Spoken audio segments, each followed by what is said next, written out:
qual é a previsão de futuro para esse tipo de entrada de um país no outro? Quer dizer, o que tecnologicamente se prevê? Porque eu acho que vai ser muito difícil, cada vez mais difícil, impedir que um país vigie outro completamente, né?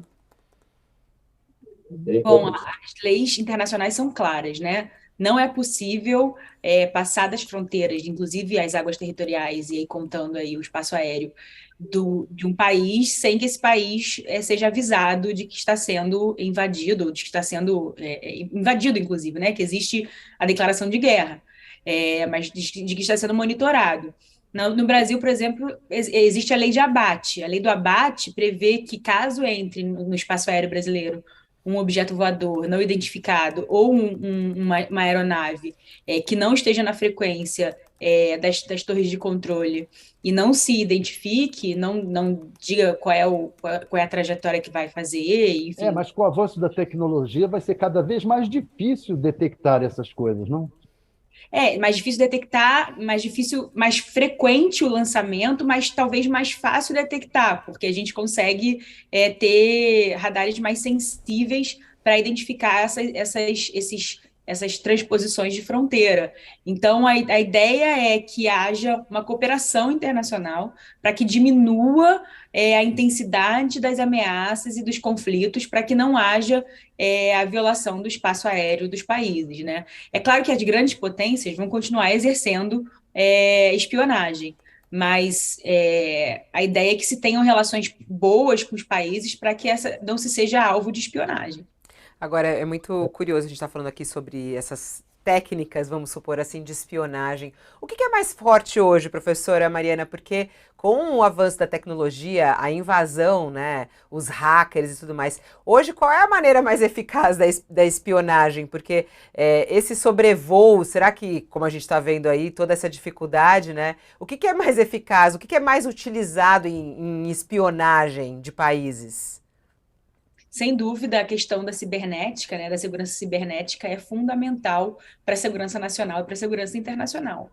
Então, é a filtragem de dados, o fornecimento de dados, às vezes, inclusive voluntário pelos indivíduos, transforma a segurança individual e a segurança nacional em temas globais, né, em temas de cunho global. Então, a gente fazer parte, por exemplo, de redes sociais que têm sua sede em países em grandes potências, como os Estados Unidos ou o TikTok na China, a gente sabe que a gente está cedendo dados nossos para esses países, né? E eventualmente esses países podem utilizar esses dados contra uma nação inteira.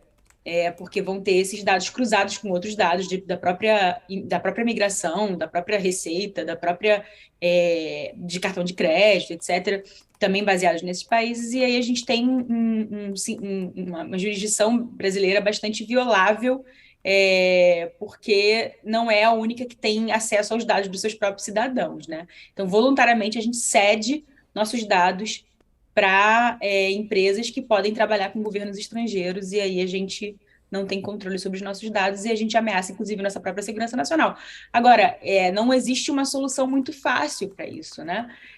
O mundo globalizado, ele gera desafios, e esses desafios vêm também com muitas coisas boas, né? Então, é importante que a gente enxergue o mundo globalizado como um mundo em que a cooperação entre os países é necessária e que, eventualmente, vão haver tensões, vão haver desafios, mas que a cooperação precisa prevalecer. Ou então a gente vai escalonar para uma guerra global e uma guerra sistêmica global, ou seja, uma guerra entre grandes potências que estão municiadas de armas nucleares, significa o fim do mundo.